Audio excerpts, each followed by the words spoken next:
Bueno, ¿a cuánto finalmente vamos a tener que pagar el subte los porteños? Hay un fallo de la jueza Liberatori que responde a un amparo presentado por el legislador Alejandro Bodart del MST, que está aquí sentado. Gracias por haber venido. No, gracias ¿Sí? por Y en ese fallo la jueza dice que en los próximos 5 días hábiles, me decía recién el legislador, que esto sería a partir del martes próximo aproximadamente, debería retrotraerse la tarifa del subte. ¿Retrotraerse a cuándo, legislador?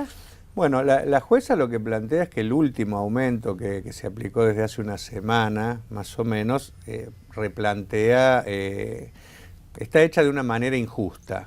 Considera que toda la tarifa, desde que incluso toda la escala tarifaria, porque el fallo cuestiona por qué algunos pagan 5, por qué otros 4,50, por qué para acceder a una rebaja... A ver, por un lado entonces dice que hay que bajar la tarifa, debería, si el gobierno de la Ciudad de Buenos Aires acepta y obedece al fallo de la jueza, ¿costar cuánto el subte el martes? Dice 3,90 o menos. ¿Y cuáles otras son los cuestionamientos a los que usted estaba haciendo referencia? Y, por ejemplo, cuestiona que el sistema de beneficio al viajero frecuente arranca de 4,50 pesos y para acceder a un boleto de 2,70 recién se accede a partir del viaje 31, por ejemplo. O sea, le plantea que no puede ser así, porque si realmente se quiere beneficiar al viajero más frecuente, el aumento tiene que ser desde el primer viaje y que tiene que dársele la posibilidad no de que lo pueda usar solo en un mes calendario, porque podría pasar lo siguiente: una persona compra para viajar 30 veces, se enferma un día, pierde... ¿Pero tienen que ser 31 días seguidos? Hoy actualmente es así, es mes calendario. No, porque también puede pasar, o sea, que te toque un feriado. Puede pasar que, por ejemplo, seas un desocupado que vayas a buscar trabajo y por lo tanto no vayas los 31 días. Totalmente. A usar el subte. Todo esto es lo que plantea la jueza. Plantea que todo el sistema está hecho más para hacer propaganda de que hay descuento, pero en realidad para beneficiar siempre a la empresa, porque todo lo que va pasando durante la semana hace que sea prácticamente imposible adquirir esos descuentos. Incluso plantea otra.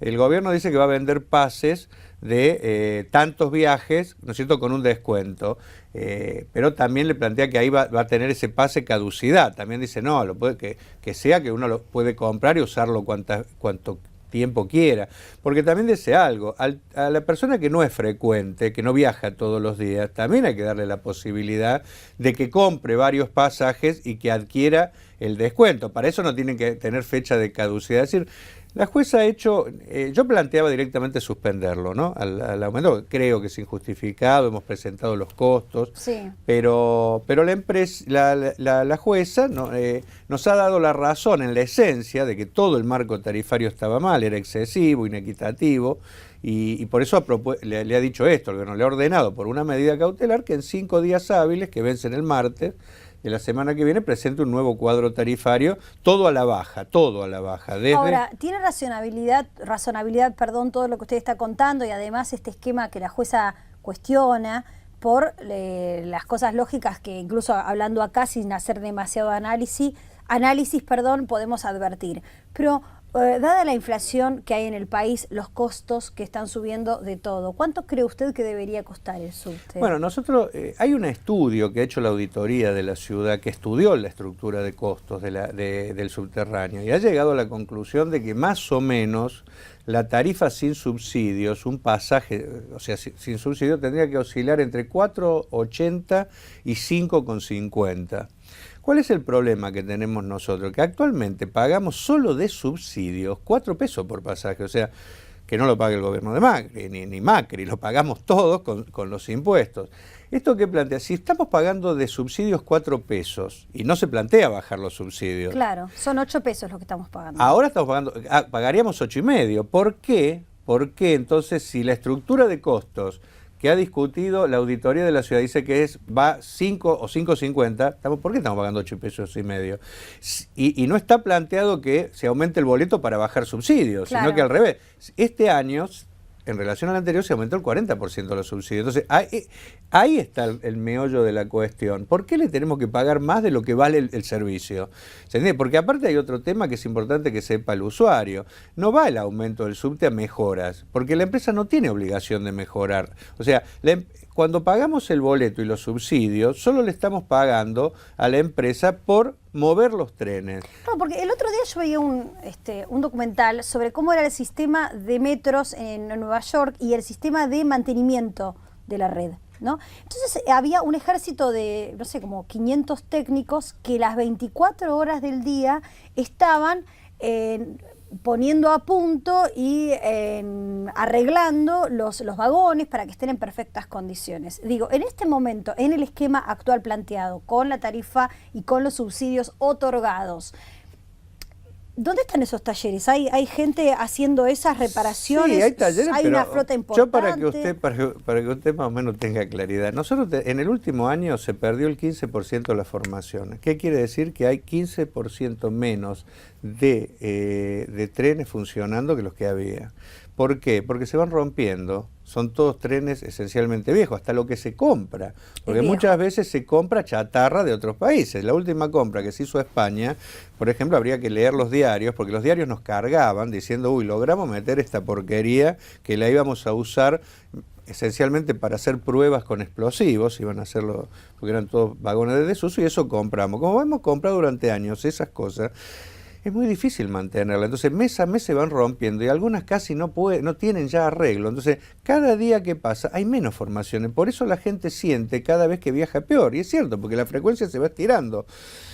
Entonces, tenemos un problema. ¿Sí? Y la empresa de eso no es responsable, porque, por ejemplo, comprar vagones o mantener las formaciones no entra dentro de las responsabilidades del contrato con la empresa, que tiene que ver con los contratos que hemos firmado nosotros. O sea, entonces, cuando uno discute tarifa, no discute que va a haber más trenes ni que se va a hacer mejoras estructurales, porque eso corre por cuenta del Estado independientemente de la tarifa. Entonces, ahí habría que discutir alguna vez por qué firmamos esos contratos, ¿no? Que prácticamente a las empresas les permiten que se lleven la plata y que no tengan que invertir en nada. Bueno, usted viene de ahora del juicio que comenzó, el juicio oral que comenzó por el tema de la tragedia de Once, y estamos hablando casi de lo mismo, ¿no? Aunque se trate de trenes y subtes, pero de lo mismo. Yo creo que de milagro no hemos tenido un accidente similar en el subterráneo, que incluso de tenerlo sería peor que en superficie, porque hay que saber que todo aumenta exponencialmente abajo. Y podría pasar. Esto se lo vienen denunciando los trabajadores y las asociaciones de usuarios, porque yo que he tenido la suerte de ir y ver, y he podido ver cómo están los coches, entrar al servicio. Yo la verdad es una cosa que en cualquier momento podría pasar de milagro, y un poco por lo que hacen los trabajadores, que muchas veces atan con alambre directamente las cosas y se esfuerzan mucho, pero si no hay inversión, o sea, tiene vida útil los materiales que se usan en el sistema ferroviario. Y cuando se agota esa vida útil... Y otra cosa también muy insólita es por qué es imposible producir acá los vagones, ¿no? Bueno, tiene que ver con que se ha destruido todo lo que hacía la industria ferroviaria, entre ellos los talleres.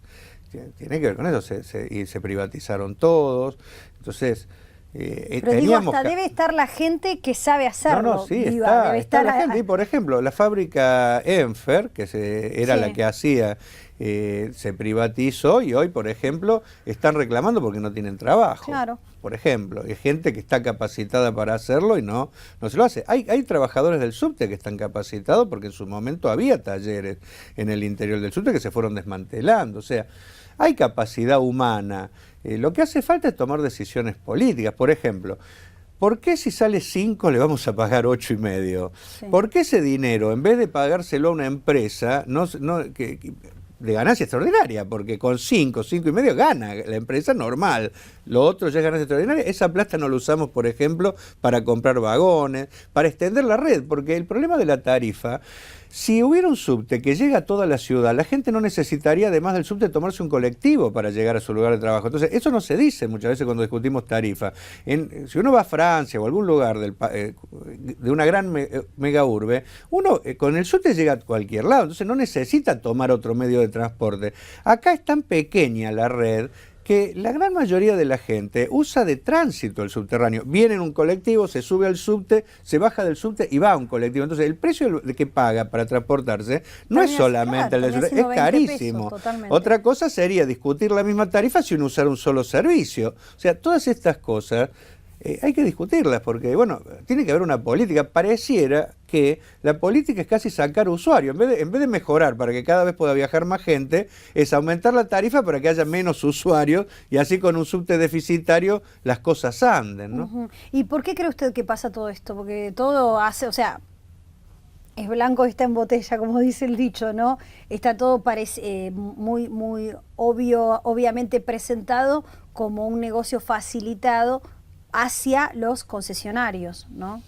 Yo creo que todas las privatizaciones hay que discutirlas, pero si hay una que ha fracasado para mí es lo que tiene que ver con todo lo que es ferroviarios y subterráneos. Ha fracasado. Bueno, tenemos 11, o sea, tenemos toda la historia que hemos tenido ahí. Se ha destruido prácticamente todo el sistema ferroviario, porque hoy tenemos una 10ª parte de lo que era en su momento y nos sale mucho más caro y bueno, yo creo que hay que rediscutir eso. Yo creo que hay determinados servicios que el Estado no los puede delegar. Es como delegar el hospital público o delegar la escuela. No se pueden delegar. El Estado tiene que hacerse cargo y tiene la responsabilidad de garantizar determinados servicios. Uno es el transporte. En casi ningún lugar del mundo es privado el subterráneo.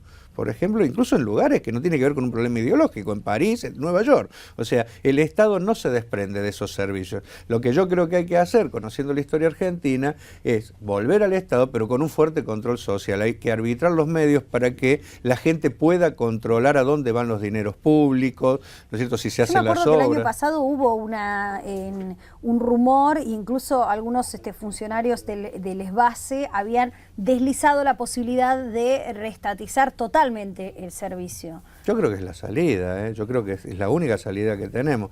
Dieron marcha atrás porque después primaron malos intereses. Bueno, no es una empresa menor de Argentina, hay muchas presiones, no es fácil entrar en ese debate. Pero bueno, en algún momento vamos a tener que tomar la decisión y espero que no sea, ¿no es cierto?, sobre la base de alguna tragedia, como nos pasa siempre a los argentinos, que esperamos que primero nos pase la tragedia para recién ahí empezar a discutir, ¿no es cierto?, que cambiamos. ¿Cuándo deberíamos enterarnos si el gobierno de la ciudad va a acatar la orden de la jueza Liberatori? Hay rumores de que dicen que apelaría al gobierno. Tiene todo el derecho de apelar, lo que sí tiene que acatar, porque es una medida cautelar, si no es viva la pepa, o sea, acá, si no se acata el fallo judicial, él lo que tiene que hacer es readecuar la tarifa, cambiarla, el martes aplicar otra tarifa distinta, a la baja, sustancialmente distinta a esta, y bueno, y apelar y dejar que los mecanismos, ¿no es cierto?, le vayan diciendo si en algún momento puede retrotraer o no, pero mientras tanto hay un fallo judicial que tiene que cumplir y es importante que a la gente no le estafe, porque si hay un fallo judicial que dice esto está mal, la tarifa esta, tiene que bajar desde el martes y le cobran de más a la gente, la están estafando, porque están robando. Totalmente. Bodart, muchísimas gracias por haber venido a Infobae. No, gracias Muy a ustedes. amable, ¿eh?